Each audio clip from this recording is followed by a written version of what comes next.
Hey, what's up guys? This is Jeff with Gamestork, and here are some predictions and expectations I have for E3 this year. Gamestork, delivering news, reviews, and playthroughs like a newborn baby. Now the first thing I'm going to say here is that this is specifically for Nintendo, and I may do videos for the other two consoles. I'm not going to do for the individual companies, but I will kind of involve them in those videos. I also want to hear from you in the comments below.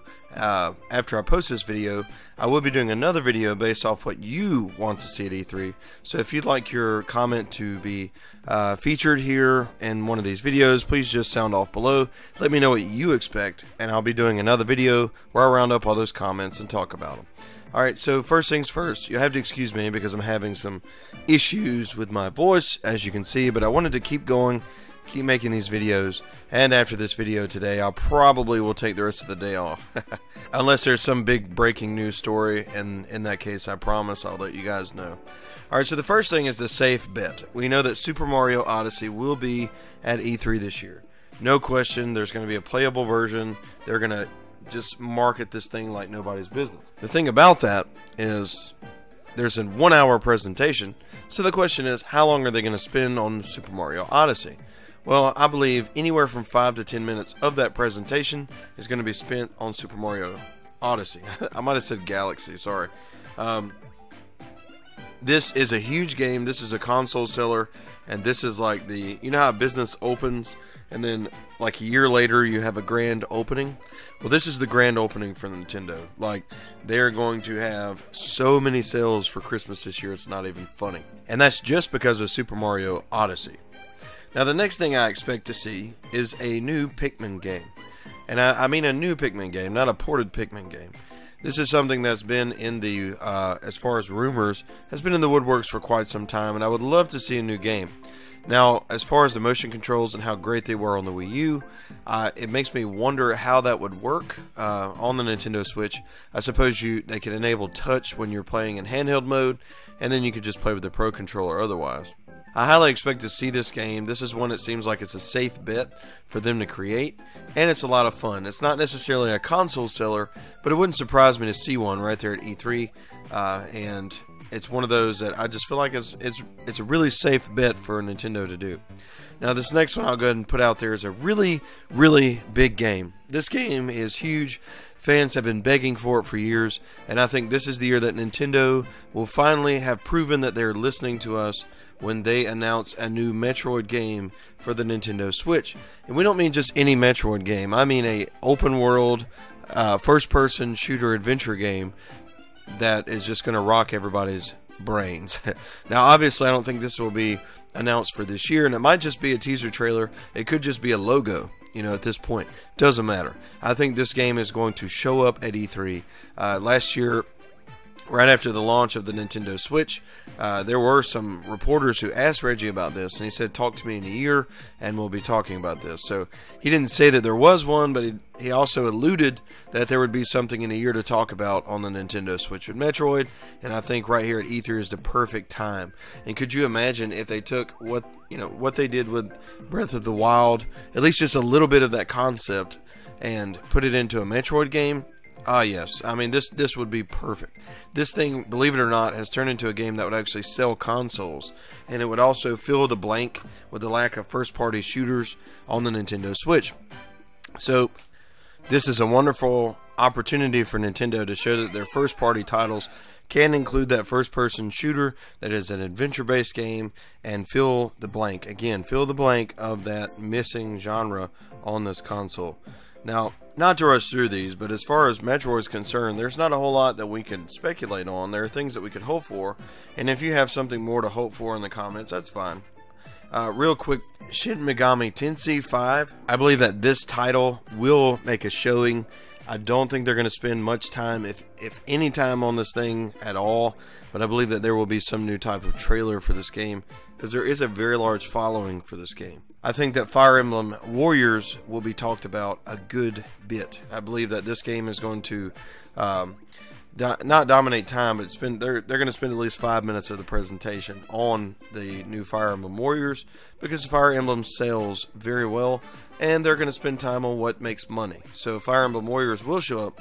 They're going to explain more about what this is on the Nintendo Switch, and we will see a lot more, and hopefully it'll be really good. I'm sure it will.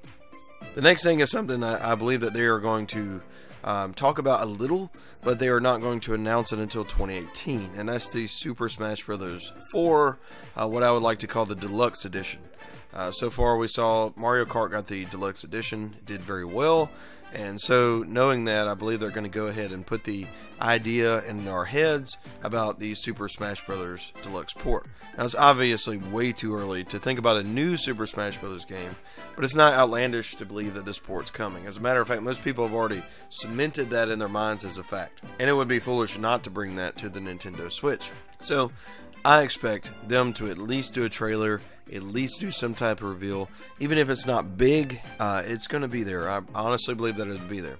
Now, they're going to do more Splatoon 2. There will be tournaments and all there, but I believe they're going to show off some more weapons, maybe some different characters or levels or just something. Like, they're going to show more of this game because they want people to buy this game, obviously, and it comes out in July. So they'll have 1 month after E3. So Splatoon 2 is going to take up 5 to 10 minutes for sure, which people are already excited about it.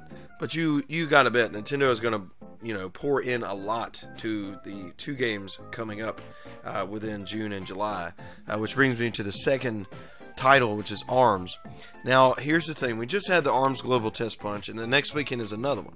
So what they're going to do on ARMS is a little bit ambiguous for me. Like, there are steps. If they spend a lot of time on ARMS in the Nintendo E3 presentation, it could kind of be counterproductive or counterintuitive.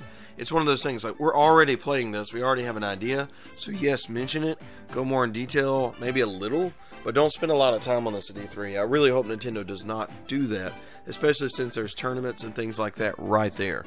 Like, I expect them to mention it, but if they spend 10 minutes on ARMS again after they've already had the ARMS Nintendo Direct and things like that, it would just be a foolish waste of time. So it's my hope that they do mention ARMS, but they do not go in huge detail. Don't make us watch another 10-minute fight, since we've already began playing it. Now, this next game I'm really excited for, and it is the Sleeping Giant. It is the game that is just going to rock the Casbah, so to speak. This thing is just, oh my goodness, it is a sleeper, and people are not talking about it, and it's going to be amazing. And this is Xenoblade Chronicles 2 for the Nintendo Switch. Now, we've only seen the teaser gameplay trailer, but I'm telling you, this is the game that we're hungry for. I personally love RPGs, and specifically I love Japanese-based RPGs, or Japanese-inspired RPGs, or some people say JRPGs. There you go. And they're very few and far in between, especially good ones nowadays. Now, back in the days of the PlayStation 1 and PlayStation 2, and, the N64, and the Nintendo GameCube, we were talking, JRPGs were a normal thing, and they were all very high quality, and which I say all loosely. There were some bad ones out there. But Xenoblade Chronicles 2 is, if we look at Xenoblade Chronicles X on Wii U, and if that's anything to go by, this game is going to be amazing. Xenoblade Chronicles X was extremely impressive. It was very, very deep.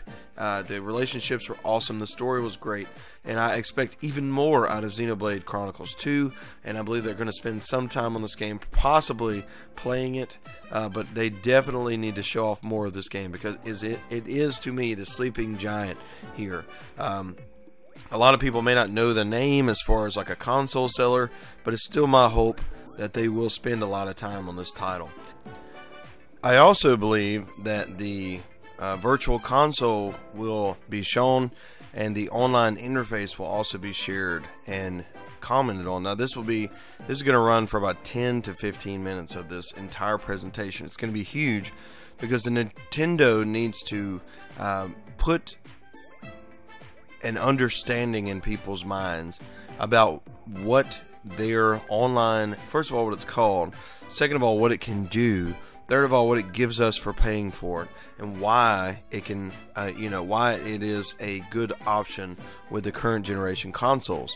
Because one thing we can say is the Sony and Microsoft Xbox, these things have really good online infrastructure. So Nintendo's going to spend a lot of time explaining this, and they're also going to go into their virtual console, how they're going to give out one game a month only to take it back after 30 days. So it's kind of like a free rental or something.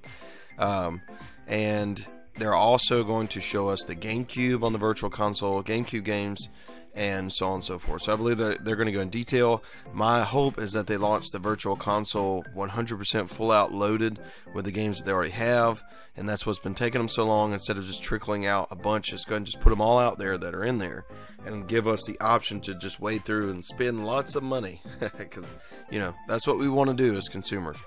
Now, something that people aren't talking about at E3, I think that we're going to see Breath of the Wild story DLC, the trailer, like something to get us excited about the downloadable content, additional story that's coming out this fall. So expect a small trailer of some persuasion to get us really excited about the new story. And I'm just going to be honest with you, I would be extremely happy if they just kept releasing story for a couple years for this game, because the world is perfect. I mean, it's just absolutely phenomenal, and anything to keep me involved and, continuing on my quest to find things and explore would be awesome. So a Breath of the Wild story downloadable content trailer, yes, yes, and yes, please, Nintendo. Now this one's leaked, recently leaked, should I say, Mario plus Rabbids Kingdom Battle, and I believe that this will make its way to the Nintendo stage. It's not going to be huge, but they'll have, as part of their, well, it's not on stage, I'm sorry, don't let me mislead you. People will be sitting in there watching this thing on a screen above the stage, but it's actually a recorded presentation.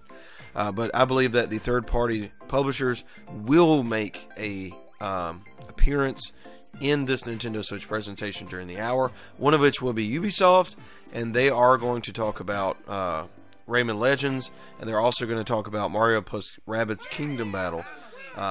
And in this, we're going to see a lot of gameplay. We're going to actually see a lot more about this game, because if those rumors are correct, it's coming out right around the corner. So you can imagine that we will see quite a bit of content related to it. So lastly, I originally thought that there would be a Nintendo Direct prior to E3, specifically for the release of this game.